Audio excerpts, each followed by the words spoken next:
여러분 안녕하십니까? 금요일 아침 뉴스 퍼레이드 황병준입니다. 헌법재판소가 재판관 만장일치로 최상목 대통령 권한대행이 마은혁 헌법재판관 후보자 임명을 보류한 건 위헌이라고 판단했습니다. 최 권한대행이 국회의 헌재 구성권을 침해했던 겁니다. 다만 일부 재판관은 우원식 국회의장이 본회의 의결 없이 헌재의 판단을 청구한 건 절차상 문제가 있다는 의견을 달았습니다. 이재중 기자입니다. 헌법재판관 8명은 최상목 권한대행의 권한쟁의 심판에서 뜻을 같이 했습니다. 최 대행이 마은혁 헌법재판관 후보를 임명하지 않은 건 헌법에 어긋난다는 겁니다. 헌법에 의하여 부여된 청구인의 헌법재판소 재판관 선출을 통한 헌법재판소 구성권을 침해한 것이다. 헌재는 국회의 헌법재판관 3명 선출권은 독자적이고 실질적이라며 임명을 임의로 거부하거나 선별하여 임명할 수 없다고 못 박았습니다. 헌법재판관 2명은 여야가 1명씩, 나머지 1명은 여야 합의로 선출하는 관행이 있었다는 최 대행 측 주장도 인정하지 않았습니다. 보수 성향으로 분류되는 정형식, 김복형, 조한창 재판관은 위헌 결정에 동의하면서도 별개 의견을 제시했습니다. 우원식 국회의장이 본회의 의결 없이 헌법재판소의 권한쟁의 심판을 청구한 게 다른 의원들의 권한을 침해했다고 지적한 겁니다. 국회의장이 국회가 결정한 의사를 외부에 공표하는 것을 넘어서 국회의 의사를 단독으로 결정할 수는 없습니다. 마 후보자가 헌법재판관 지위를 가진 것으로 간주해 달라거나 헌재가 마 후보자 임명을 명령해 달라는 등의 국회 측 청구는 각하됐습니다. TV조선 이재중입니다. 3.1절 연휴를 앞두고 서울 도심에서 대규모 탄핵 찬반 집회가 열릴 예정입니다. 탄핵 심판 선고가 다가오면서 양측 모두 총력전을 예고해 경찰은 대비책 마련에 나섰습니다. 성민혁 기자입니다. 광주 전남대의 후문 앞 2차선 도로를 사이에 두고 경찰이 인간벽을 세웠습니다. 한쪽에선 윤석열 대통령 탄핵 반대 집회가, 자유민주 실현하자! 반대편에선 탄핵 찬성 집회가 열렸습니다. 내란 옹호 세력은 지금 당장 전남대학교를 나가라! 나가라! 나가라! 나가라! 서강대, 건국대에서도 탄핵 찬반 시위가 열린 가운데 오늘도 성균관대와 외대 등에서 시국선언과 맞불 집회가 줄줄이 이어집니다. 다가오는 주말엔 규모가 더 커집니다. 3.1절 서울에서 신고된 탄핵 찬반 집회만 6건입니다. 탄핵 반대 집회를 주도하는 보수단체는 여의도와 광화문에 모입니다. 여의도에선 세이브코리아가 집회 인원 5만 명을 신고했고 전광훈 목사는 광화문 총동원령을 내렸습니다. 탄핵 찬성 단체들도 맞대응에 나섭니다.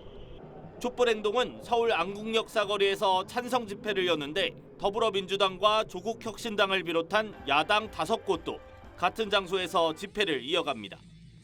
경복궁역 4번 출구에선 탄핵 촉구 집회를 주도해온 비상행동 측이 오후 5시부터 범시민 대행진을 합니다. 3일 연휴에 추위까지 풀리면서 집회 참가자 수는 지난 주말을 훨씬 웃돌 것으로 보입니다. 경찰은 집회와 행진 중 가변 차로를 운영하고 교통경찰을 집중 배치하기로 했습니다. TV조선 성민혁입니다.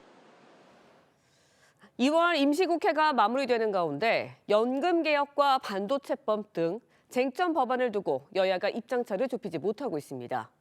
오늘 여야 원내대표와 최상목 대통령 권한대행이 두 번째 국정협의회를 여는데 중재안이 나오게 될지 주목됩니다. 황정민 기자의 보도입니다. 여야정이 함께 국정 현안을 논의하는 국정협의회. 첫 회동 이후 8일 만인 오늘 여야정 대표가 다시 한자리에 모입니다. 화두는 국민연금 재정 고갈을 어떻게 막을지, 즉 연금 개혁안입니다. 내는 돈인 보험료율은 13%로 받는 돈인 소득 대체율은 44%까지 올릴 수 있다는 데엔 대체로 합의가 이루어졌지만 인구와 물가 변동에 따라 수령액을 삭감할 수 있는 자동 조정 장치 도입을 두고 입장차가 팽팽합니다. 자동 조정 장치는 반드시 필요한 최소한의 개혁안입니다. 민주당 구성원들도 부모일 것입니다. 한마디로 연금 자동 삭감 장치입니다. 자동 조정 장치는 구조개혁에서 논의하면 되는 문제입니다. 주 52시간제 도입 문제가 쟁점이 된 반도체 특별법. 기업 이사가 충실해야 할 대상을 회사에서 주주까지 확대하자는 야당의 상법 개정안도 의제에 오를 전망입니다. 우원식 국회의장은 여야 협의를 당부하며 상법 개정안 본회의 상정을 한 차례 미뤘습니다. 교섭단체 간 이견이 매우 큽니다. 그리고 토론 또 협의할 시간이 필요하다. 국정협의회에서 오 의장은 연금과 반도체법, 추경을 연계한 중재안을 내놓을 가능성도 있습니다. TV조선 황정민입니다. 네, 방금 전 들어온 속보 전해드립니다. 북한이 이틀 전 서해상으로 전략 순항 미사일을 발사했습니다. 김정은 국무위원장까지 직접 참관했다고 하는데 올해 들어 벌써 4번째입니다. 보도국 취재기자 연결해서 자세한 소식 알아보도록 하겠습니다. 황선영 기자 전해주시죠. 네, 북한이 26일 서해상에서 전략 순항미사일 발사 훈련을 했다고 조선중앙통신이 보도했습니다. 북한이 미사일을 발사한 건 지난달 3차례에 이어 올해 4번째입니다. 조선중앙통신은 미사일은 각각 7,900여 초 동안 1,587km 타원형 궤도를 따라 비행한 후 표적을 명중 타격했다고 했습니다. 현장에는 김정은 국무위원장도 참관했습니다.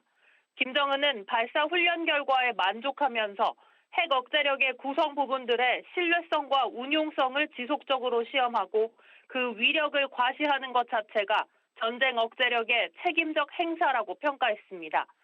그러면서 강력한 공격력으로 담보되는 게 가장 완성된 억제력이고 방위력이며 믿음직한 핵방패로 국가의 주권과 안전을 영구적으로 수호하는 건 책임적 사명과 본분이라고 했습니다. 미사일 발사 현장에는 김정식 조선노동당 중앙군사위원과 미사일 총국장도 함께한 것으로 알려졌습니다. 지금까지 보도국에서 전해드렸습니다.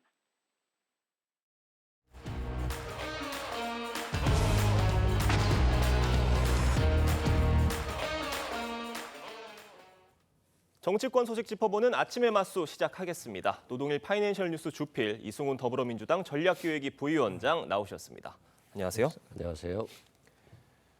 전해드린 대로 헌법재판소가 최상목 권한대행이 마은혁 헌법재판관 후보자를 임명해야 한다는 결정을 내렸습니다. 헌재 결정 관련해서 여야 입장부터 들어보겠습니다. 헌재가 다수당의 의회 독재를 용인한 꼴입니다. 정말로 유감을 표명하지 않을 수가 없습니다. 헌재가 헌재다움을 포기한 것이다. 헌법재판소의 결정은 국회의 결정을 멋대로 재단하고 무시했던 최상목 권한대행 체제에 대한 경종입니다. 재판관 만장일치로 마은혁 후보자를 임명해야 한다 이런 결정을 내렸습니다. 결국 공은 최상목 권한대행에게로 넘어간 상황이고요. 최 대행이 어떤 결정을 내리느냐에 따라서 지금 탄핵 심판 선고 일정과 또 같이 맞물리는 조기 대선 일정에도 적지 않은 영향을 미칠 것으로 보이는데 먼저 여쭤보면 어제 판결 평가를 해주신다면요. 글쎄요, 아마도 헌재가 헌재의 완전체라고 할까요? 9명 재판관이 구성되지 않은 데 대해서 좀 정무적 고려를 한 것 같아요.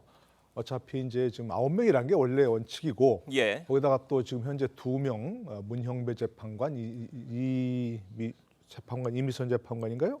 두 분은 이제 또 4월 18일 날 퇴임이 예정돼 있으니까 야당에서 지금 이제 임기 연장법을 냈지만 그것도 위헌이니까 아마도 서둘러서 채우려고 한 것 같습니다. 이제 결론을 그렇긴 한데 내용상은 그것도 여러 가지 이견일 수도 있지만 그건 승복할 수밖에 없는 얘기고 그러나 절차상은 조금 아쉬운 부분은 분명히 좀 있습니다. 이게 분명히 있지만 국회의 권한을 침해한 거 아닙니까? 그렇죠? 국회의 권한을 침해한 건 국회의장이 권한쟁의 심판을 청구할 수 없습니다. 그건 분명한 거고요. 거기다가 또 한 가지는 지금까지 여당의 주장이긴 하지만 국회목 3명의 재판관은 여당 1명, 야당 1명, 여야 합의 1명 이렇게 임정했는데 이제는 다수당이 돼서 의석수가 많아지면 자기들 마음대로 추천할 수 있는 만약에 여당이 앞으로 여당이 집권당이 굉장히 의석수가 많아진다 그러면 여당에 2명 추천하고 야당 1명 추천하라 이렇게 해서 밀어붙이면 그럼 어떡하겠습니까? 그런 점에서 조금 아쉬움이 남는 판결이긴 하고 앞으로 이런 것들이 이제 최상목 권한대행이 임명을 할 것인가, 한다면 언제 할 것인가 이런 걸 조금 그것도 정무적 판단이 있어야 되고 지금 말씀하신 대로 그런 것들이 결국 또 윤 대통령 탄핵 심판 문제 또 앞으로의 어떤 그 여러 가지 제기될 그런 헌재가 판단해야 될 그런 사안들 이런 거에 영향을 미칠 거니까 지금부터도 아마 여러 가지 여야 또 최상목 권한대행 모두 정무적 고려를 가지고 여러 가지 생각을 많이 하겠죠. 예, 지금 말씀해주신 그 여야 합의 관행에 대해서도 헌법재판소가 관행으로 보기 어렵다라는 판단을 하면서 이런 판결을 내렸어요. 어떻게 보세요? 여야 합의가 없으면 헌법재판관 추천을 못 할까요? 그러면 헌법재판소는 계속해서 구성이 안 될 수밖에 없잖아요. 국회에서 다수결의 원칙이 결국 헌법의 원칙인 겁니다. 여야 합의가 안 된다라고 한다면 다수결 원칙에 따라서 결정한 것이고 그 원칙에 따라서 결정됐다라고 한다면 헌법재판소가 관여할 수 없다. 이런 측면이고 헌법재판소가 헌법 수호 의지가 있는 거 아니겠습니까? 국회 추천복시라고 하는 것은 국회가 추천하면 대통령이 임명을 해야 되는 것이고 임명하지 않을 수 없는 것이 헌법인 것인데 만약 대통령이 선별적으로 임명한 이후에 한두 명은 자신의 마음에 맞지 않는다라고 임명하지 않는다. 라고 해서 계속해서 임명하지 않는데 이걸 헌재가 합헌이라고 한다면 결국 국회가 아닌 대통령이 헌법재판관을 임명하는 꼴이고 그걸 국회가 물러서지 않는다라고 한다면 헌법재판소로 계속해서 구성권이 침해될 수밖에 없고 헌법재판이 굴러갈 수가 없기 때문에 결국 헌법재판관이 상식적으로 헌법수호 의지에 따라서 판결한 것이다 라고 생각됩니다. 지금 이 부분도 주목이 되고 있습니다. 재판관 3명은 별개의 의견을 내고 우원식 국회의장이 본회의 의결 없이 권한쟁의 심판을 청구한 건 절차적으로 문제가 있다 이런 의견을 달았어요. 이건 어떻게 보셨어요? 그러니까 제가 처음에 지적한 대로 이 부분은 문제가 있다고 좀 판단을 하거든요. 별개 의견이 바로 그 점을 지적한 건데 별개 의견은 이제 뭐 전체적인 그 의견과 결론은 같은데 그 결론에 이르는 과정에서 여러 가지 절차적 좀 흠결 문제 이런 거에서 이견이 있다, 다른 의견이 있다, 반드시 지적해야 되겠다. 이런 걸 하기 위해서 별개 의견을 내는 것이거든요. 일반적으로 이제 소수 의견이라고 하는 것은 이제 반대 의견, 결론과 다르다. 예를 들어서 어쪽이 그 법정 의견이 위헌인데 반대 의견에서는 합헌이다 이렇게 하는 그런 건데 그것과 좀 다르죠. 이 별개 의견이 지적한 것처럼 아까 제가 또 얘기한 것처럼 이거는 국회의 권한을 침해당했다고 얘기하는 것이고 국회 이름으로 권한쟁의 심판을 제기한 겁니다. 그런데 어떻게 우원식 국회의장이 독단적으로 제기할 수 있습니까? 그게 말이 안 되는 거거든요. 그러니까 원칙적으로 한다면 이거는 각하 처분을 해야 됩니다. 절차적 흠결이 있다고 해서 각하를 하고 국회가 다시 권한쟁의 심판을 제기 위한 의결을 통해서 정식으로 하게 해야 되는 거죠. 그런데 별개 의견에서도 마찬가지 얘기인데 문제를 지적하면서도 나중에 뒤늦게 문영배 재판관이 이 문제를 지적하니까 그리고 다시 기회를 주니까 다시 결의안을 만들어 가서 결의안을 통과시킨 것이거든요. 이거는 좀 말이 안 되는 그런 부분입니다. 분명히 예를 들자면 키커가 페널티킥을 실축했는데 심판이 저 잘못 좀 문제 있으니까 다시 차세요 하고 얘기한 거나 똑같습니다. 그러니까 이건 말이 안 되는 그런 것들이고요. 원칙적으로 각하를 해서 다시 의결을 거쳐야 되는 겁니다. 결의안을 뒤늦게 했다고 해서 추인할 수 없는 그런 부분입니다. 결의안은 법적인 효력이 없는 것이고 현재 그 국회 의결은 국회 의사를 모으는 법적 절차입니다. 그러니까 원칙적으로 그렇게 했어야 됩니다. 그게 그거지 뭐 다수당이 다 할 수 있는 거 아니야? 이렇게 얘기한다면 뭐하러 우리가 절차를 따집니까? 그러니까 만약에 이런 식으로 사소한 절차적 문제가 있어도 문제가 없다. 이렇게 결론을 내린다면 저는 이걸 가지고서 윤석열 대통령 탄핵 심판도 결론이 나올 수 있겠네? 비상계엄은 대통령의 권한 아니야? 그런데 뭐 사소한 문제가 있다고 해서 그게 뭐가 문제야? 이렇게 된다 그런 얘기입니다. 알겠습니다. 지금 본회의 의결 없이 권한쟁의 심판을 청구한 부분에 대해서 재판관들 의견이 나뉜 상황이거든요. 이 부분을 두고 여러 가지 관측이 나오는 건데 지금 이 별개 의견을 낸 재판관 3명이 윤석열 대통령 탄핵 심판에서도 다른 의견을 낼 수 있는 것 아니냐 이런 관측도 있어요. 어떻게 보세요? 가능성은 있죠. 이번에 마은혁 재판관 임명과 관련한 헌법재판소 결정은 윤석열 대통령에 대한 탄핵 심판과 굉장히 유사한 구조로 갈 가능성이 높다. 즉 결론, 윤석열 대통령에 대한 탄핵은 8대 0으로 나되 다만 2명이나 3분 정도가 그 별개적인 의견에 있어서 세세한 부분에 있어서는 의견을 달리할 수 있다. 다만 그렇다 할지라도 8명이 탄핵을 결정할 경우에는 탄핵이 되는 거 아니겠습니까? 예. 이 권한제기도 마찬가지로 과반수 의결로 결정되는 건데요. 5분이 문제가 전혀 없다라고 본 것이고요. 그것은 뭐냐면 국회의장이 국회를 대표할 권한이 있다는 거예요. 그래서 권한제기를 심판할 권한이 있고 또 나중에 마은영 후보자 임명 촉구 결의안을 냈기 때문에 결국 국회에서 전체적인 의견을 다수결로 냈기 때문에 이 부분도 하자가 치유돼서 문제가 없다라고 하는 거니까 결국 헌법재판소의 구성권이 침해돼서는 안 된다라고 하는 헌법재판소의 결정 취지라고 보면 될 것 같습니다. 네, 지금 그런 헌재의 결정이 나오면서 결국 마은영 후보자 임명은 이제 최상목 권한대행에게 공이 넘어간 상황입니다. 여야는 최대행을 향해 압박에 나섰는데 목소리 들어보겠습니다. 국회 권한을 침해하고 헌법에 반하는 행위를 한 것에 대해 즉각 국민께 사죄하고 마은영 재판관을 임명하십시오.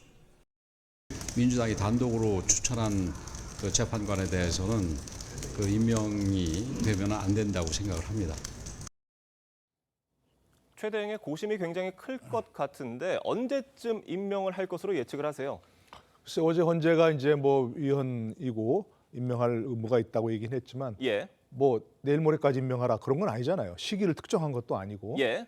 그렇기 때문에 뭐 최상목 권한대행은 여러 가지 생각을 할 거고요.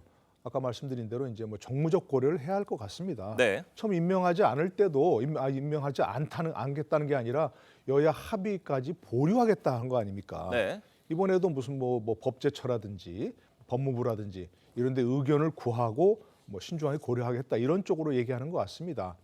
근데 정무적 고려를 한다면 정부 여당 입장은 지금 임명하지 말라는 거 아니겠습니까? 예. 근데 만약에 지금 뭐 어차피 인용이 뭐 지금 대세고 인용될 것이 뭐 예상된다면 마 후보자를 임명함으로써 예를 들어서 지금 변론조사를 갱신한다든가 그런 게 필요하다고 또 판단하면 헌재에서 판단하면 좀 시간을 늦출 수 있다. 그래서 이재명 대표 사법 리스크 현실화되는 그 시간을 보겠다 이렇게 판단할 수도 있는 것이고 또 아니면 아까 좀 잠깐 얘기하셨지만 뭐 3명의 재판관이 예. 기각 의견을 낼 수 있다 이렇게 판단이 된다면 마 후보를 임명하면 6대3이 될 수도 있는 거 아니겠습니까? 그건 예를 드는 겁니다. 뭐 그렇다면 임명을 하지 않고 그것도 잠깐 뭐 여러 가지 상황을 고려하면서 보겠다 이렇게 좀 시간을 늦출 수도 있는 뭐 그런 여러 가지 그 정무적 고려를 할 수 있다고 생각합니다. 지금 여러 가지 가능성이 있는 상황인 건데 만약에 이 마은영 후보자가 임명이 된 후에 윤 대통령 탄핵 심판에 합류를 하게 되면 선고가 늦어질 수밖에 없을 것으로 보이고요. 이렇게 되면은 조기 대선 시점도 같이 맞물려 있기 때문에 이 시점도 같이 밀릴 수밖에 없는 것으로 보이는데 이 때문에 지금 민주당 속내는 다소 복잡할 수도 있겠다 이런 생각도 들어요. 민주당도 그렇고 국민의힘도 복잡할 수 있다고 봐요. 예. 마은영 재판관이 임명됐는데 윤석열 대통령 탄핵 심판에 참여하게 된다라고 한다면 재판부가 이제 바뀐 거잖아요. 구성원이. 그렇기 때문에 변론 갱신 절차를 거쳐야 되고요. 변론 갱신 절차를 거친다라고 하는 것은 그 이전의 어떤 재판 과정, 증인 신문에 대한 것들, 또 서증 조사, 증거에 대한 조사를 다시 해야 되는 부분이 있어요. 물론 헌법재판소는 헌법재판을 성질에 반하지 않는 한도에서 형사소송법을 준용하기 때문에 변론 갱신 절차를 거치더라도 1주에서 한 2주 정도밖에 지연되지는 않을 거예요. 예. 그럼에도 불구하고 재판에 사실상 참여하지 않은 재판관이 판결을 선고한다라고 한다면 불공정한 재판이라고 하는 문제가 제기될 수 있어요. 그래서 제 개인적으로는 마은영 재판관이 임명되더라도 윤석열 대통령 탄핵 심판에 관여하지 않는 것이 또 불공정성 시비 논란을 벗어날 수 있다 이런 측면이 있고요. 예. 그럼에도 불구하고 헌법재판소에서 위헌 결정을 내렸기 때문에 임명하는 것이 원칙이다라고 생각됩니다. 네, 지금 말씀해 주신 것처럼 마은영 후보자 임명과 또 탄핵 심판 선고에 참여를 하는지 여부는 또 별개의 문제일 수가 있는 이런 상황인데 이런 상황에서 마 후보자가 스스로 사건을 회피해야 한다 이런 목소리도 있는 것 같아요. 그러니까 만약에 이제 지금 임명이 즉시 된다면 예. 뭐 4월 이전에 임명이 된다면 뭐 그렇게도 해야 되는 거겠죠. 일반적으로 지금 현재 아까 얘기하신 대로 이 변호사 얘기하신 것처럼 이걸 임명돼서 뭐 변론 절차를 갱신한다면 또 적당히 그걸 넘어간다면 분명히 또 나중에 시비가 걸릴 수 있는 그런 문제입니다. 뭐 예를 들어서 만약에 만장일치로 나온다 이런 문제가 없지만 만에 하나 6대3으로 나온다. 그래서 마은영 후보자 6에 참여해서 그런 결과가 나와버린다 하게 되면 그거 누가 승복하겠습니까? 예. 아무리 뭐 간이 경신 절차를 거친다 하더라도 인정할 수 없는 거죠. 그렇기 때문에 뭐 아직 만에 하나입니다만 임명이 되더라도 스스로 회피하는 게 사실은 뭐 가장 그런 모든 절차 논란이 없애는 뭐 그런 절차가 아닐까 싶습니다. 네, 알겠습니다. 저희가 다음 소식으로 넘어가 보겠습니다. 윤 대통령 부부의 공천 개입 의혹을 겨냥한 명태균 특검법이 야당 주도로 국회 본회의를 통과했습니다. 여당은 조기 대선을 겨냥한 정치 공작이라고 반발을 했는데 여야 입장 들어보겠습니다. 자신들의 범죄 의혹에 대해서는 수사도 해선 안 된다는 모순적 주장을 하고 있습니다. 국민의힘이 범죄 집단이라는 자백입니까? 한낱 선거 브로커가 쏟아낸 허황된 말들을 신의 말씀처럼 떠받들면서 여당과 보수 진영을 무차별적으로 초토화시키겠다는 것입니다. 그러니까 명태균 특검법이 2022년 여당의 대선 경선과 지방선거 또 재보궐선거 그리고 2024년 총선 등의 이 불법 여론조사나 공천 개입이 있었는지 등을 수사 대상으로 하고 있기 때문에 사실상 범여권 대선 주자들까지도 수사 대상이 될 수 있다. 이런 점을 지금 여당은 지적을 하고 있는 거예요. 글쎄 뭐 누구라고 좀 지적을 할 수는 없지만 여러 가지 뭐 좀 얘기들이 나오는 상황에서 지금 이른바 대선 주자들이 이름이 거론되고 있지 않습니까? 예. 뭐 그런 것들은 이제 뭐 본인이 주장하는 그런 것들이고 모르겠습니다. 그 가운데서 어떤 것이 불법이고 어떤 것이 그냥 단순 의혹인지 이렇게 아직 구별은 안 됩니다만은 네.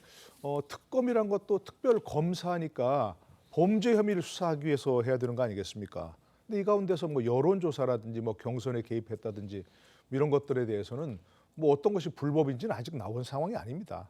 그리고 이제 뭐 야당에서는 범죄 혐의 수사를 안 하고 있다고 하는데 지금 검찰이 수사를 하고 있지 않습니까? 예. 또 특별검사라는 건 늘 이제 얘기하지만 보충성의 원칙이 있는 것이고 경찰이나 검찰이 수사를 하고 거기에 대해서 미흡한 점이 있다거나 아니면 문제점을 지적하면서 그렇게 해서 하는 것이 특검이지 처음부터 특별검사 한다면 검찰, 경찰이 뭐 왜 필요하겠습니까? 다른 수사기관들이 왜 필요하겠습니까? 그러니까 저는 이 부분에서 뭐 글쎄요 당장 뭐 조기 대선이 만약에 열린다면 여기에 대해서 영향을 미치려는 뭐 그런 의도도 있기 때문에 특별검사는 검찰의 수사를 기다려 보고 나서 검찰이 미흡하다 수사가 뭐 그러면 그때 해도 늦지 않다 이렇게 생각합니다. 네, 지금 여당에서는 2002년 대선 당시에 이회창 후보의 아들 병역 비리 의혹을 허위로 제기했던 김대엽을 언급하면서 이 명태균 특검법이 정략 특검이다 이렇게 비판을 했어요.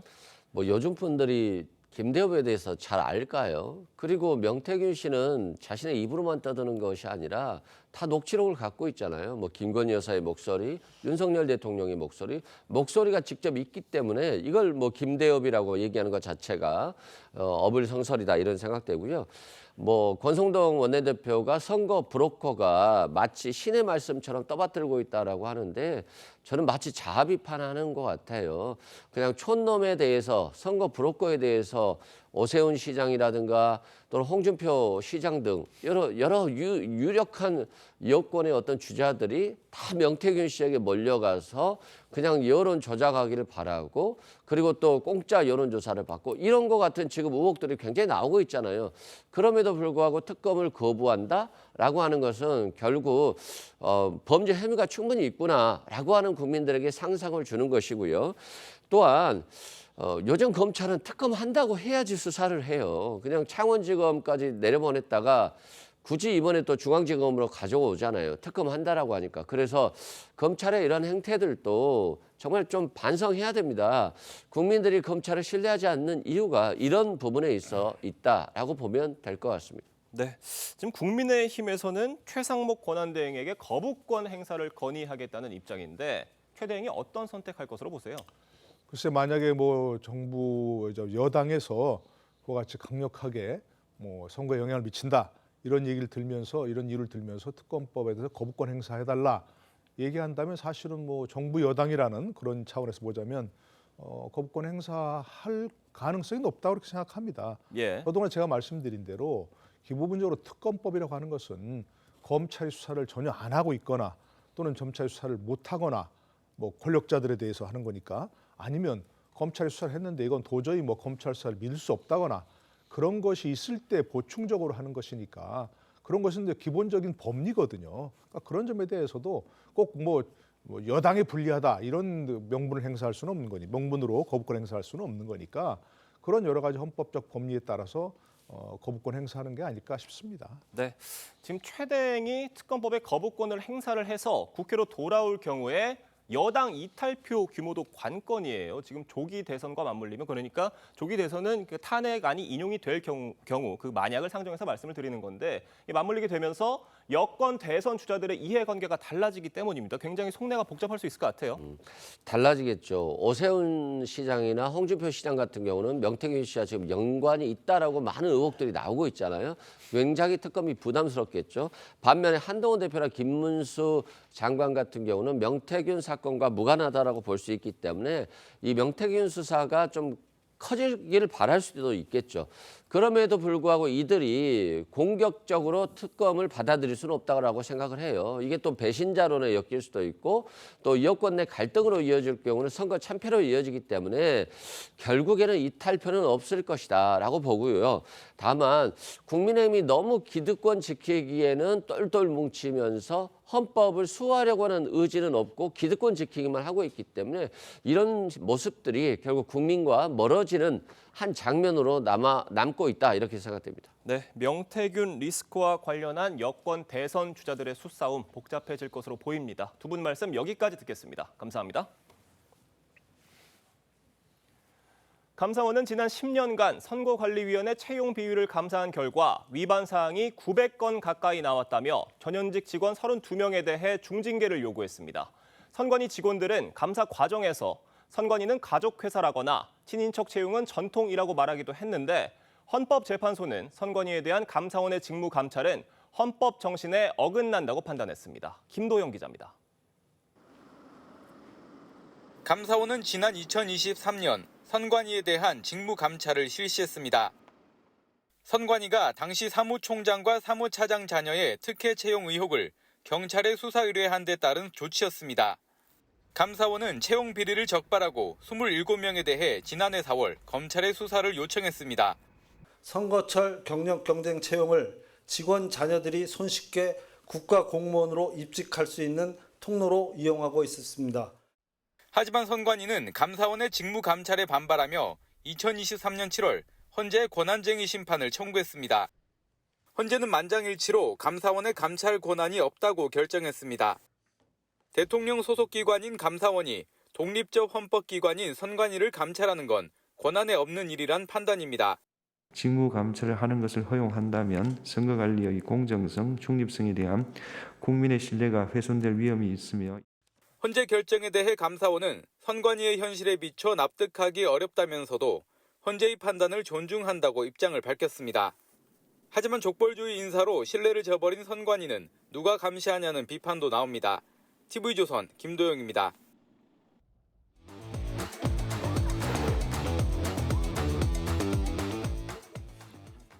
화제가 된 사건, 사고 소식 짚어보는 아침의 이슈 시간입니다. 네, 최진영 변호사, 조현삼 변호사와 함께 자세한 이야기 나눠보도록 하겠습니다. 안녕하세요. 안녕하십니까. 앞서 전해드린 대로 헌재가 감사원이 선관위를 직무 감찰한 건 위헌이라고 결정을 했습니다. 어떤 근거로 이런 판단을 내린 겁니까? 결국 대통령 소속 어떻게 보면 감사원이 헌법상 독립된 기관인 선거관리위원회를 조사를 한다고 하면은 결국 정치적 중립성이나 독립성에 영향을 미칠 수 있기 때문에 그와 같은 그 감사원의 감사는 사실 헌법의 조직에 비춰가지고 이것은 위헌이다 이렇게 판단을 했습니다. 하지만 그런 부분과 관련해 가지고는 비판의 여지가 상당히 큰 것이 지금 감사원법과 헌법에 따를 경우에는 감사원은 공무원의 직무에 관해서 감사할 수 있다라고도 돼 있거든요. 그 공무원이 그냥 어떻게 보면 행정부 소속 공무원에 대해서만 하는지에 대해서는 논란의 여지가 있다는 것이 학계와 어떻게 보면 법조계의 상당한 비판인데 그럼에도 불구하고 어제 그 헌법재판소 같은 경우에는 8분 헌법재판관님들의 만장일치된 결정으로 나와서 사실 내부적으로 정치적으로 상당한 논란이 되는 것도 사실인 것 같습니다. 네, 일단 뭐 헌재의 판단은 존중하지만 감사원도 선관위를 감찰할 수 없다고 하면 앞으로 선관위는 누가 어떤 기관이 감찰할 수 있는 건가요? 헌재 이번 결정이 헌재 이번 결정이 선관위의 이런 감찰에 대해서 면죄부를 준 건 아닙니다. 물론 그 외부 감찰이 현재로서는 불가능하다는 것을 지적을 한 것이고요.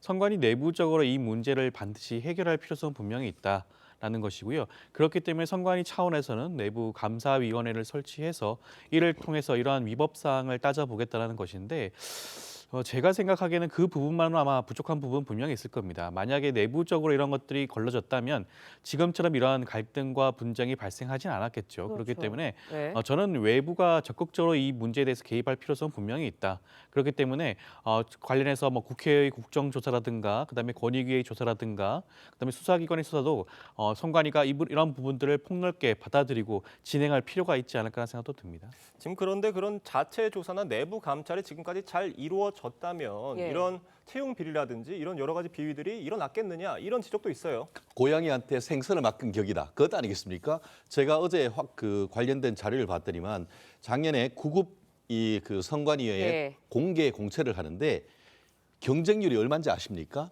100명 모집하는데 87,860명, 871대 1이었습니다. 예. 보통 공무원들은 그렇게 되려고 애를 쓰는데 경력직 공무원은 패밀리 비즈니스 했다는 점에서 많은 국민들의 경악과 공포를 자아내고 있는 그런 상황 아니겠습니까?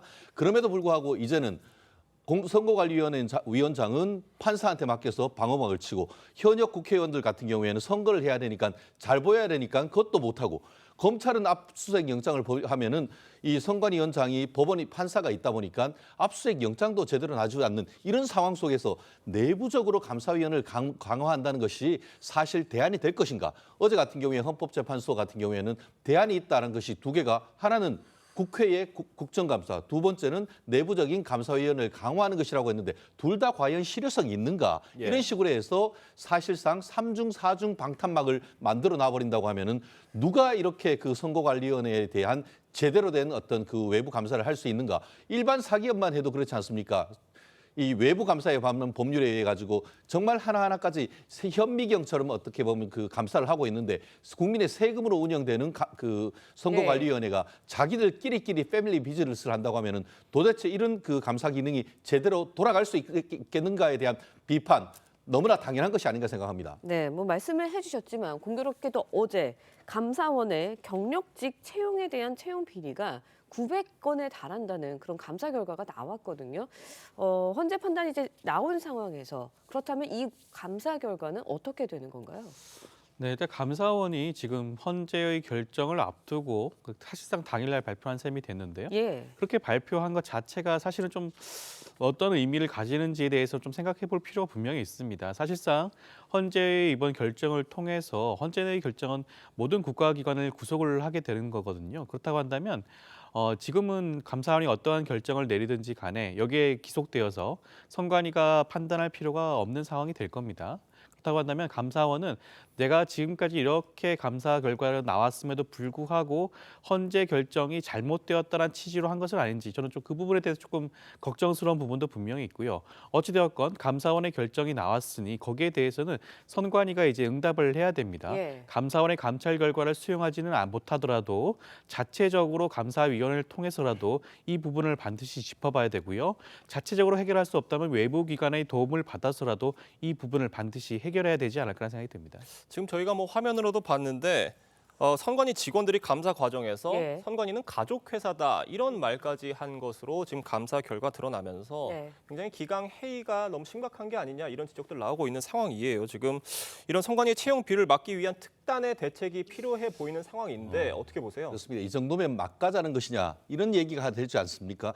패밀리 비즈니스 가족 회사라고 한다고 하면은 자기들이 해가지고 자기들이 예산을 마련하고 자기들이 돈 벌어 와야 되는 건 아니겠습니까? 국민의 세금으로 운영되는 이 선관위가 패밀리 비즈니스라고 당당하게 얘기하고 그것이 전통이라고 얘기한다고 하면 그 존립이 이루어지겠습니까? 예. 그렇기 때문에 이런 부분과 관련해 가지고는 저는 민주당이 선거관리위원회 특검을 발의해야 된다고 봅니다. 사실 기존 그 검찰로 해서 압수수색을 하려고 하니까 영장 자체도 안 나왔지 않습니까? 이 정도의 비리가 그대로 있다고 하면은 예. 오히려 여야 합의해서 이번 같은 경우에 선거관리위원회 특검을 발의하고 그에 따르는 어떤 대책을 해서 완전히 이번을 계기로 해서 발본색원을 해야 된다. 그리고 내부적으로 지금 감사원의 예. 그 감사위원회를 독립한다고 했는데 오히려 선거관리위원회 감사와 관련된 외부 감사와 관련된 특별법을 만드는 것도 저는 어떤가 제안을 해봅니다. 네, 알겠습니다. 선관위 관련 이야기 해봤고요. 이번에는 다음 이야기도 해보겠습니다. 인천의 한 빌라에서 불이 나서요. 집에 혼자 있던 12살 초등학생이 크게 다친 것으로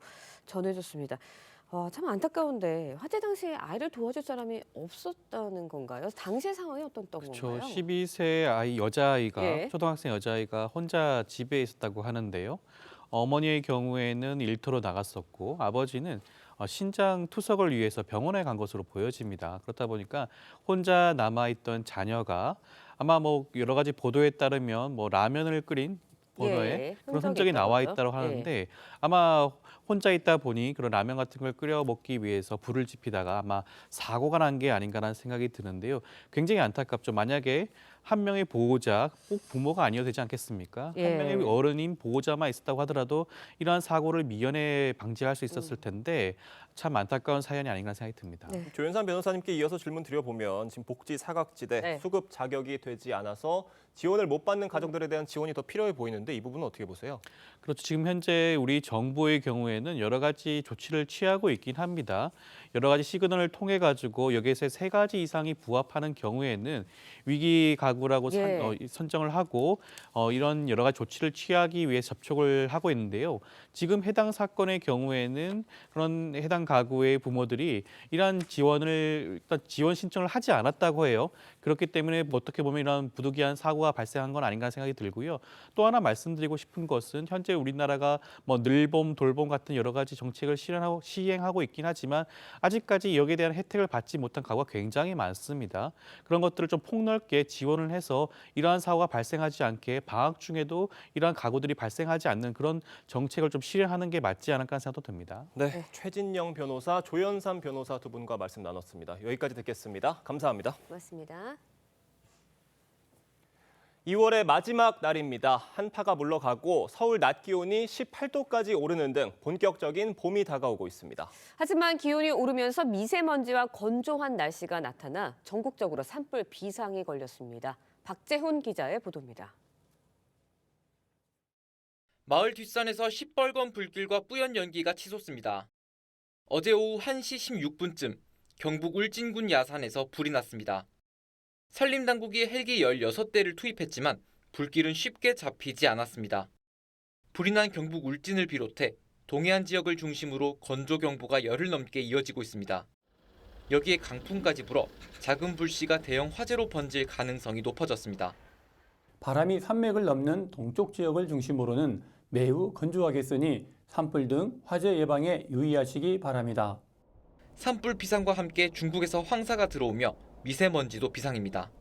해마다 이맘때 같으면은 그 미세먼지 때문에 뭐 집에서 창문 열기도 좀 그렇고요. 뭐 빨래를 밖에다 내 걸기도 좀 안 좋고 그러잖아요. 탁하고 건조한 공기는 3일절 전국에 비가 내리며 어느 정도 해소될 전망입니다. 고기압 사이로 구름대가 발달하고 저기압까지 지나가며 제주 5에서 20mm, 광주, 부산, 울산 5에서 10mm, 수도권 5mm 미만의 비가 내릴 걸로 보입니다. 이후 차가운 북쪽 고기압이 세를 넓히며 2일 밤부터 3일 새벽 사이 비가 눈으로 바뀌면서 강원과 경북의 산지를 중심으로 최대 50cm 이상의 폭설도 예보됐습니다. TV조선 박재훈입니다. 꿈속에라도 만날 수 없을까 허리퍼리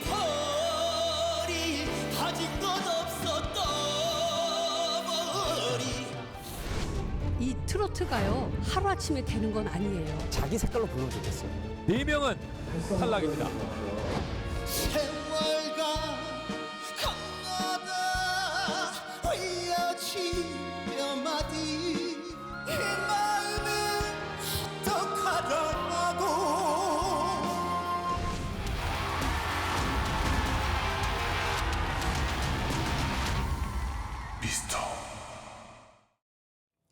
어제 펼쳐진 미스터트롯 3 준결승전에서 탑10이 결정됐습니다. 네, 희비가 엇갈린 참가자들 누구였는지 조선일보 최보윤 기자와 함께 자세한 이야기 나눠보도록 하겠습니다. 안녕하세요. 안녕하세요.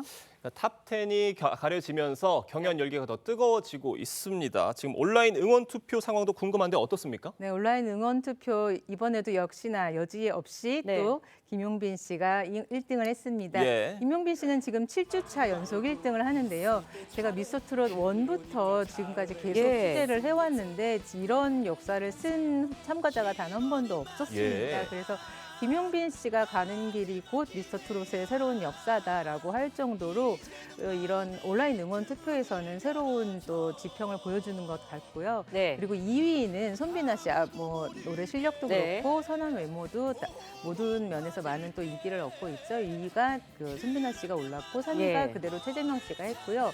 4위가 천록담 씨가 지난주 5위에서 또 한 계단 오르면서 네. 또 큰 인기를 얻고 있습니다. 네, 알겠습니다. 뭐 김용빈 씨 잘생긴 거는 인정할 수밖에 없는 것 같아요. 노래 실력도 굉장히 뛰어납니다. 네, 어제 개인 미션에서 현찰의 수선화로 최고점을 받은 주인공이죠. 손비나의 무대 먼저 보고 이야기 이어가겠습니다. 그 말은 듣지 말아요. 귀를 막고 듣지 말아요. 이름 모래란 낙에 홀로 피었다. 무세월에 시달린 모습 내 모습에처럼 눈을 감는다. 내 언제 비려나. 좀 만점을 받았어요. 그렇습니다. 손비나 씨가 지금 계속 트롯의 정석이다, 트롯의 교과서다 예. 이런 칭찬을 마스터로부터 들려왔는데요.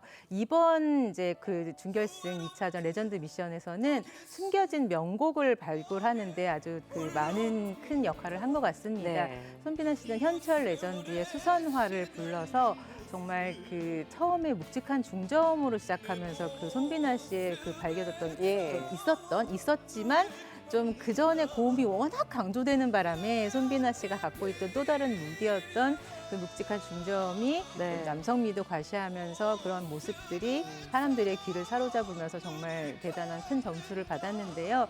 어제 손비나 씨를 비롯해서 많은 참가자들이 정말 레전드 무대를 이제 엮으면서 시청률이 15.2%로 자체 최고를 경신하면서 또 미스터트롯 3의 다음번에는 또 어떤 무대가 펼쳐질지 하는 그런 또 관심도 끌어내고 있습니다. 네. 그럼 1차전 한곡 대결에서 다소 부진한 결과를 받았던 박지훈은요. 오승근 레전드의 노래로 반전을 노렸습니다. 영상 준비했습니다. 사랑은 보내고 슬픔에 잠기면 세월은 그렇게도 늦은 것이었나. 사랑을 위하여 가슴을 태우며 세월은 그렇게도 다른 것인가.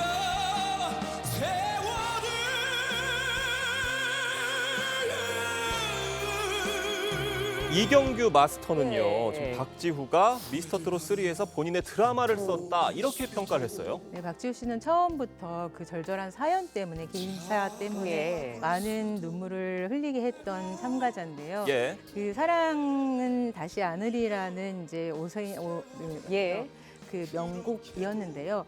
정작 오승근 선생은 마침 그 해가 결혼을 했기 때문에 본인이 노래를 취입을 해놓고선 부르진 않았던 노래라고 해요. 근데 박지우 씨가 전곡을 다 들어보면서 선생님의 전곡을 들어보면서 찾아낸 노래라고 합니다. 근데 워낙 발라드의 강자기 때문에 발라드풍으로 이렇게 선곡을 해서 성공해낸 것도 있지만 사실 1차에서 10점을 받았잖아요. 그래서 그렇게 굉장히 불리한 상황이었는데 그때 성악 발성까지 그 고음에서 찢어지는 고음이 아니라 정말 듣기 좋은 고음까지 해내면서 그때 거의 현장에서는 전율이다 이런 얘기가 있었거든요. 그래서 이 무대는 정말 오랫동안 남을 만한 무대다. 이런 게 바로 미스터 트롯이다. 이런 얘기를 많은 사람들에게 하게 했습니다. 그래서 또 저 무대를 통해서 박지효 씨가 이제 또 한 번에 뭐 여러 가지 논란도 많았지만 자신만의 또 드라마를 쓰는데 이경규 마스터 말씀처럼 자신만의 드라마를 써내는 데는 충분했다고 생각합니다. 네, 알겠습니다. 앞서서도 저희가 잠깐 이야기를 나눠봤지만 온라인 응원 투표에서 7주 연속 1위를 차지하고 있습니다. 김용빈 씨, 레전드 현철의 노래를 선곡했는데요. 만나보시죠. 언제나 서나 당신 생각 다시 말라고 애원했건만 못 본 채 떠나버린 너 소리쳐 불러도 아무 소용이 없어라 언제나 서나 네, 김용빈 씨 뭐 보셨던 분들도 계속 아실 테지만 기복 없이 꾸준한 실력을 계속 보여줬거든요. 22년 현역 그 내공이 확실히 나오는 것 같아요.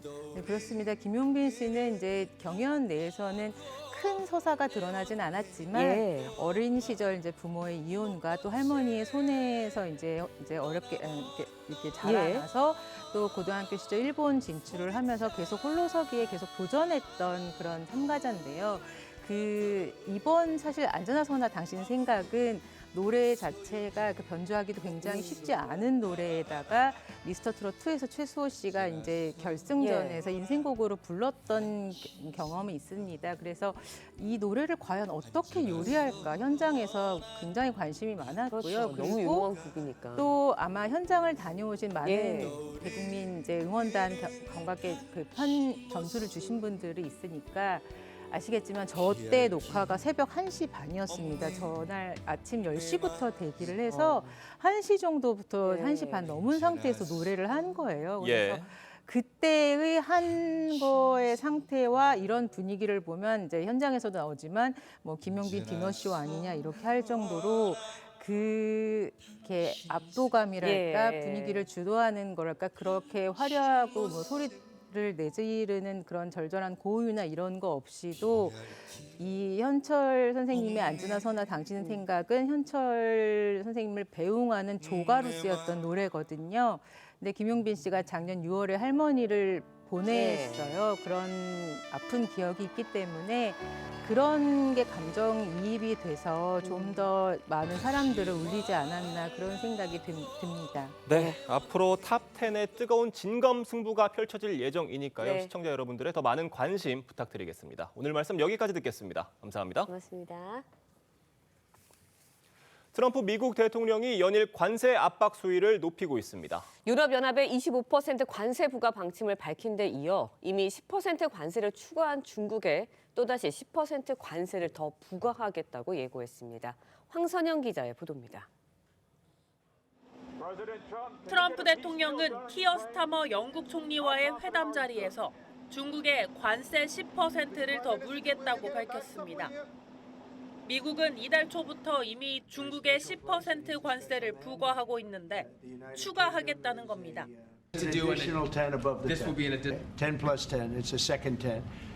이유는 합성 마약 펜타닐 때문입니다. 미국에선 청년층 사망 원인 1위가 펜타닐 중독일 정도로 마약 문제가 심각한데 트럼프는 중국이 그 원료를 공급하고 캐나다와 멕시코에서 제조해 미국으로 유입하고 있다고 보고 있습니다. 마약 단속 강화를 약속한 캐나다와 멕시코에겐 관세를 한 달 유예해줬지만 중국은 노력하지 않고 있다는 겁니다. The drugs continue to pour into our country, killing hundreds of thousands of people. We're losing substantially more than 100,000 people. 이에 중국도 미국산 석탄 등 8개 품목의 15%, 원유와 대형 자동차를 포함한 72개 품목의 10% 관세를 부과하며 맞서고 있는 상황. 미국의 추가 관세에 중국도 대응 강도를 높일 가능성이 점쳐집니다. 坚决反对美方单边关税措施。坚定维护自身合法正当权益，也愿通过对话协商来解决问题。 트럼프는 캐나다와 멕시코에 대한 신규 관세를 4월 2일부터 부과한다고 했다가 SNS엔 3월 4일부터라고 밝히는 등 발언이 오락가락해 혼선이 일고 있습니다. 일각에선 상대국이 트럼프의 본심을 종잡을 수 없게 해 적극 협조에 나서게 하려는 전략이라는 해석도 나옵니다. TV조선 황선영입니다.